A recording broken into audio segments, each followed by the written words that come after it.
बिस्मिल्लाहिर्रहमानिर्रहीम। अस्सलाम वालेकुम। मैं हूं डॉक्टर सादिया मुमताज़ और आप देख रहे हैं गायनी टॉक्स।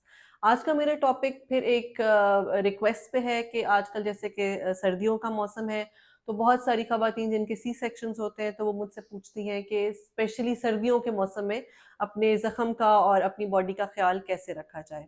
और उसके साथ-साथ मैं आपको ये भी रिमाइंड कराती जाऊँ कि सर्दियों की एक सौगात पंजीरी है जिसको हमने लॉन्च किया है, और अगर आपने अभी तक उसको ऑर्डर नहीं किया तो आप दी गई वेबसाइट और व्हाट्सएप नंबर पे ऑर्डर कर सकते हैं। ये आपको होम डिलीवर कर दी जाएगी।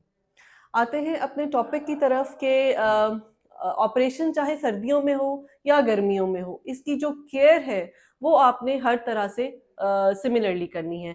कि अब जैसे मैं ये कहूँ कि अगर सर्दियाँ हैं तो ठीक है, आपको शावर लेने की ज़रूरत नहीं है, पसीना नहीं आ रहा, तो आप जो है इन सब चीज़ों से को अवॉइड कर सकते हैं, तो ऐसा नहीं है। अब जिस दिन आपका सी सेक्शन होता है, हम उस दिन से आगे कंटिन्यू करते हैं कि ऑब्वियसली जब सी सेक्शन हुआ तो हम 24 आवर्स तो आपको रेस्ट देते हैं। आपको फॉलीज़ यानी पेशाब की नाली लगाई जाती है ताकि आपको प्रॉपर्ली रेस्ट मिले, आपको वॉशरूम के लिए बार-बार ना उठना पड़े। आपको एंटीबायोटिक्स दी जाती हैं, आपको रेगुलरली पेन किलर्स लगाए जाते हैं ताकि आपकी पेन भी जो है वो रिलीफ़ रहे और आप कंफर्टेबल रहें। नेक्स्ट डे आपका जो फॉलीज़ है, जो पेशाब की नाली है, वो रिमूव कराई जाती है और हम पेशेंट को ये एडवाइस करते हैं कि अब आप आहिस्ता-आहिस्ता उठना शुरू करें, थोड़े-थोड़े कदम उठाएँ, अपनी लेग्स को मूव करें, मोबिलाइज़ हों, खुद से वॉशरूम जाएँ, और अगर जिस तरह बेड पे लेटे हैं तो थोड़ी देर चेयर पे बैठें, बेड पे बैठें, करवट ले लें, ये सब चीज़ें उनको एडवाइस की जाती हैं। साथ ही साथ एक जो मेडिसिन्स हैं वो कंटिन्यू रहती हैं। मोस्टली कोविड से पहले तो ये होता था कि हम 2 नाइट स्टे जो है पेशेंट्स को कराया करते थे। लेकिन कोविड आने के बाद अब ये सबकी रूटीन है कि हम नेक्स्ट डे, अगर तो कोई प्रॉब्लम नहीं हुई, कोई कॉम्प्लिकेशन नहीं हुई, तो नेक्स्ट जो शाम है उसमें हम पेशेंट को छुट्टी दे देते हैं। जो आपको छुट्टी दी जाती है उसमें जो आपकी डॉक्टर आपको एडवाइस करती है, दैट इज़ वेरी इम्पोर्टेंट। मैं खुद भी जिस तरह जब अपने पेशेंट को छुट्टी देने जाती हूँ तो मैं एक बहुत लंबी तकरीर करती हूँ।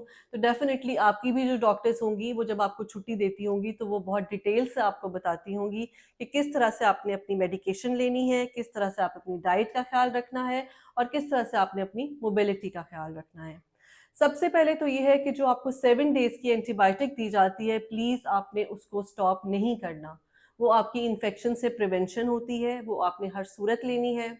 साथ आपको पेन किलर्स दी जाती है। मैं अपने पेशेंट को 5 टैबलेट्स अ डे देती हूँ पेन किलर, बिकॉज़ ऑब्वियसली आपने फ़ील किया होगा कि वो जो ब्रेनुला भी लगता है, जब वो उतरता है तो वो हर्ट करता है। तो सी सेक्शन एक मेजर ऑपरेशन है, आपकी 7 लेयर्स कट होती हैं, 7 लेयर्स स्टिच होती हैं। तो आई वुड नॉट एक्सपेक्ट कि दूसरे-तीसरे दिन मैं ये कहूँ कि मेरी पेशेंट की जो दर्द है वो बिल्कुल ठीक हो गई होगी। तो इट रिक्वायर्स सम टाइम। और वो जो 5 टैबलेट्स मैं देती हूँ उसमें जो एक टाइप टैबलेट होती है वो बहुत स्ट्रॉन्ग होती है और एक माइल्ड होती है। तो एक टैबलेट सुबह, दोपहर, शाम, और जो दूसरी टैबलेट होती है वो 2 टाइम्स, वो इन टाइम्स के दरमियान में। यानी कि हर 5 घंटे के बाद मैं अपने पेशेंट को एडवाइस करती हूँ कि आपने ये टैबलेट्स ले लेनी है। कई दफ़ा पेशेंट्स कहते हैं वो इकट्ठे ले लेते हैं, तो इकट्ठे 2 पेन किलर्स लेने का कोई फ़ायदा नहीं है, आपने टाइम को डिवाइड करके लेना है। Kind of every 5th our जो है आपने पेन किलर लेनी है। नेक्स्ट अब मैं अगर डाइट पे आऊँ तो वो वाला दिन जिस दिन आप हॉस्पिटल में स्टे करते हैं, तो उसमें नेक्स्ट डे आपने यखनी लेनी है और चाय लेनी है या बिस्किट लेना है। हेवी डाइट नेक्स्ट डे तो आपने बिल्कुल नहीं लेनी, और टेट्रा पैक जूसेस जो कि बहुत हम जब भी मरीज़ों की आदत के लिए जाते हैं तो हम जूस के डब्बे ले जाते हैं, तो वो आइडियली जो है मैं अपने पेशेंट्स को एडवाइस करती हूँ कि आपने जूस और स्पेशली टेट्रा पैक जूसेस नहीं लेने, क्योंकि उससे आपके एब्डोमिनल डिस्टेंशन होती है, पेट में गैस होती है, वो फिर आपको बहुत ज़्यादा पेन होगी और साथ ही साथ आपको इंडाइजेशन रहेगी। तो फर्स्ट डे तो आपकी डाइट बहुत नरम होनी चाहिए। आप अगर इवनिंग में खिचड़ी खाना चाहें तो खा लें, नेक्स्ट डे चावल और उस पे शोरबा, सूप और दलिया ले सकते हैं। हाँ, अपने जो 3rd 4th डे है, उस पे आप प्रॉपर्ली आप अपना मील्स प्रॉपर्ली रोटी, चावल, आप कीमा ले सकते हैं, गोश्त ले सकते हैं, मिल्क ले सकते हैं। अपनी डाइट में पंजीरी ले सकते हैं। अच्छा, मुझसे ये बड़ा क्वेश्चन इन कमेंट्स में आ रहा था, वो पंजीरी वाली वीडियो के बाद कि सी सेक्शन के कौन से डे पे हम अपनी पंजीरी स्टार्ट कर सकते हैं, तो आप almost 5th to 6th day पे आप पंजीरी लेना शुरू कर सकते हैं। एक और चीज़ कि जो मैंने देखा है कि जब पेशेंट का सी सेक्शन होता है तो वो कहते हैं बस अब हमारा ऑपरेशन हो गया है, अब हमने जब तक टाँके नहीं खुलने हमने बिस्तर से नहीं उठना। This is one of the biggest mistake जो आप करते हैं अपने ज़ख्म को ख़राब करने में। जितना जल्दी आप चलना फिरना शुरू कर देते हैं, उतना जल्दी आपका ज़ख्म जो है वो हील होना शुरू हो जाता है, उतनी जल्दी उसको ब्लड सप्लाई जाती है और वो बहुत एक्टिवली हीलिंग फ़ेज़ में चला जाता है। मैं बिल्कुल एक्सपेक्ट नहीं करती कि आप तीसरे-चौथे दिन जो है बिल्कुल आधे-आधे घंटे की वॉक करेंगी, लेकिन तीसरे-चौथे दिन हर 3 से 4 घंटे के बाद आपने 10 मिनट बेशक अपने कमरे में, अपने बेड के अराउंड आप चक्कर लगाएँ, ताकि आहिस्ता-आहिस्ता आप वापस अपने रूटीन में आएँ। और जितनी जल्दी आप मोबिलाइज़ होंगी, उतनी जल्दी आपकी जो बोन्स हैं, आपका जो बॉडी का मेटाबॉलिज़्म है, वो आपका वापस आएगा। उसके अलावा अपना वाटर इनटेक, पानी की एक बहुत बड़ी मिथ है कि अगर आप पानी नहीं पिएँगे तो आपका पेट बढ़ जाएगा और ट्रस्ट मी जो ख़वातीन आपको मना कर रही होती हैं, उनके पेट खुद से बड़े होते हैं। तो प्लीज़ मेरी इस एडवाइस को पल्ले बाँधें कि जैसे ही जब आप डिस्चार्ज होके घर जाती हैं, तो नेक्स्ट डे से आपने कम से कम 10 से 12 ग्लास पानी ज़रूर पीना है। चाहे आप उसमें अजवाइन, ज़ीरा, सौंफ बॉयल करके ले लें, उससे भी जो है आपका एब्डोमेन है वो जल्दी से वापस चला जाता है। लेकिन अपना वाटर इनटेक कम ना करें। जब आप पानी कम पिएँगी, आपको कॉन्स्टिपेशन होगी, आपकी जो स्किन है वो मज़ीद ख़राब होगी, आपके बाल गिरेंगे। पानी ज़्यादा लेने से आपके सारे जो मेटाबॉलिज़्म जो है और जो स्ट्रॉन्ग केमिकल्स, हार्मोन्स आपकी बॉडी में इन 9 माह में एक्यूमुलेट हुए हुए थे, वो एक्सेसिव वाटर इनटेक के बाद जब आप यूरिनेट करेंगी तो वो केमिकल्स आपकी बॉडी से निकल जाएँगे और आपकी हेल्थ और आपकी फ्रेशनेस जो है वो जल्दी वापस आ जाएगी।